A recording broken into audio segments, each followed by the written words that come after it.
আপনি কি স্বাধীনতা উপভোগ করছেন, নাকি আপনি কারোর পরাধীনতায় রয়েছেন?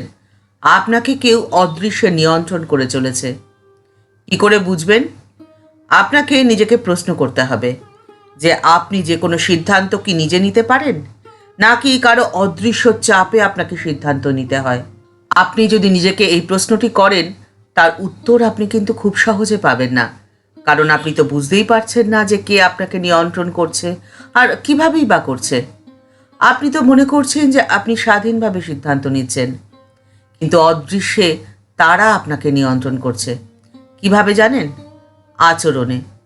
কোনো স্পষ্ট স্বীকারোক্তি নেই, কেউ আপনাকে স্পষ্টভাবে কোনো নির্দেশ দেয় না, কোনো ঝগড়া নেই, চিৎকার নেই, বিরোধিতা নেই, কিন্তু তবুও আপনি নিজের সিদ্ধান্ত নিজে নিতে পারেন না।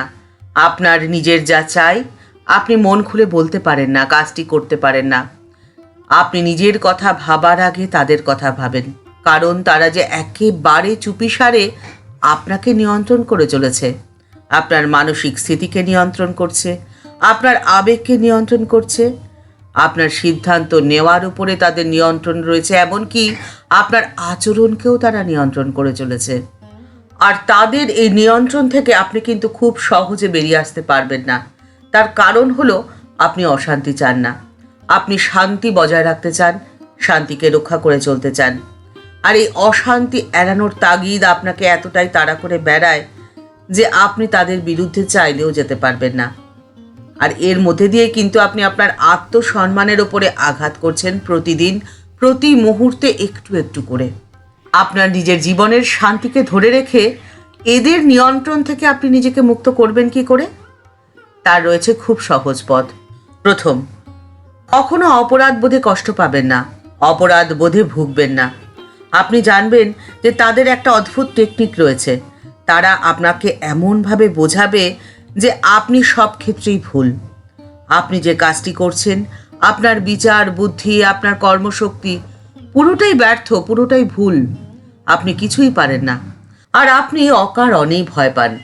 আপনি সব সময় জানবেন যে কাজটি আপনি করেছেন বা করছেন বা করতে চলেছেন সেটি একেবারে সঠিক। আপনি একেবারে সঠিক সিদ্ধান্তই নিয়েছেন। আপনার এই ভাবনা আপনাকে ভেতর থেকে শক্তিশালী করবে। দ্বিতীয়, যে কাজটি আপনি করবেন তার পরিকল্পনা করার সময় আপনি আপনার নিজের অন্তরাত্মাকে প্রশ্ন করবেন। অন্য কারোর আবেগ তাড়িত না হয়ে নিজেকে নিজে একবার প্রশ্ন করে দেখুন যে এই কাজটি করলে আপনি কি ভালো থাকবেন?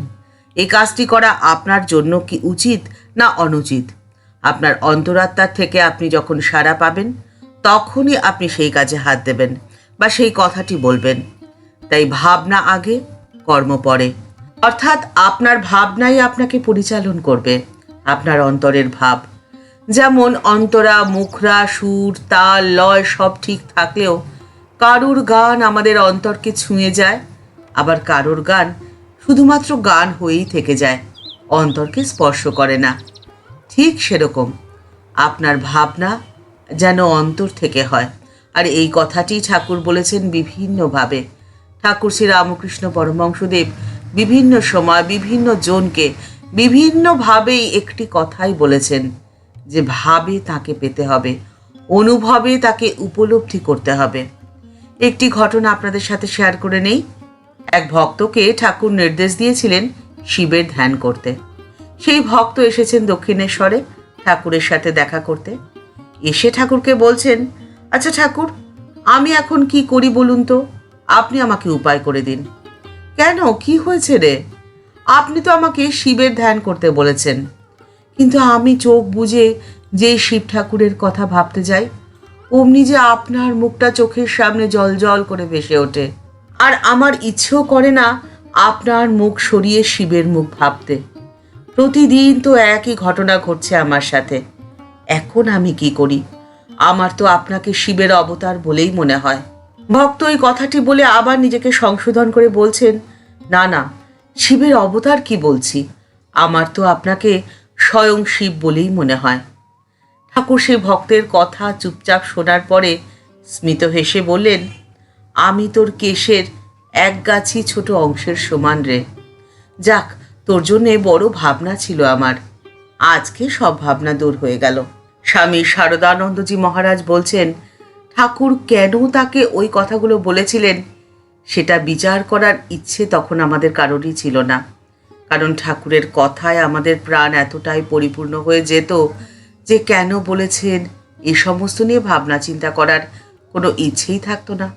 তবে পরে অনুভব করেছিলাম যে সেই ভক্তটি ছিল সর্বশ্রেষ্ঠ আধ্যাত্মিক আদর্শের উত্তরাধিকারী, আর ঠিক সেই জন্যেই ঠাকুর তাকে ওই কথাগুলি বলেছিলেন। এটিই হলো জীবনের মূল কথা, আদর্শ।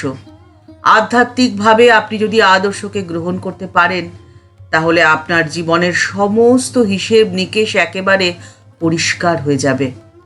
আপনাকে কেউ নিয়ন্ত্রণ করতে পারবে না, আপনি থাকবেন আপনার নিজের নিয়ন্ত্রণে, স্বাধীন। আজকের ভিডিওর উপস্থাপনা যদি আপনাদের ভালো লেগে থাকে লাইক বাটনটি প্রেস করে দেওয়ার অনুরোধ রইল। আপনাদের করা একটি লাইক আমাদের পরবর্তী ভিডিও বানাতে অনেকটা অনুপ্রাণিত করে। আর এই চ্যানেলটিতে আপনি কি নতুন এসেছেন তাহলে চ্যানেলটিকে সাবস্ক্রাইব করে বেল বাটনটি ক্লিক করে দিয়ে অল বাটনটিতে ক্লিক করে দেবেন।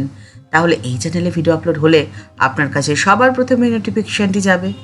ভালো থাকবেন, সুস্থ থাকবেন। ঠাকুরের কাছে সকলের সর্বাঙ্গীন মঙ্গল কামনা করে আজকে এখানেই শেষ হলো। নমস্কার।